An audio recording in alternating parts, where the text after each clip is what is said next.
Hello everyone, দেখো। আর কালকে তো ভিডিও করেছিলাম যে সরস্বতী পুজো উপলক্ষে ছেলে মেয়েদের কত আনন্দ।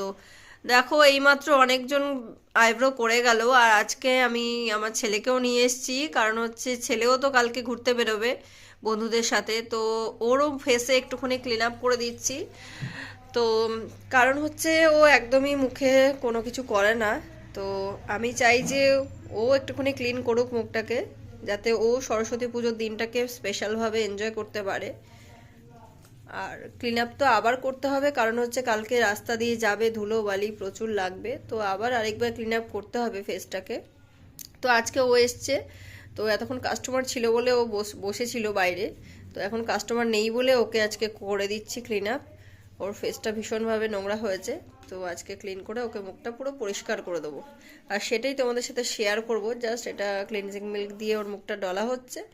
এরপরে একটা স্ক্রাবার যাবে, তারপরে ও বলেছে যে মা আজকে একটা প্যাক লাগিয়ে দিও। তো ঠিক আছে, ওকে আজকে একটা প্যাক লাগিয়ে দেবো, যেহেতু ওর অয়েলি স্কিন।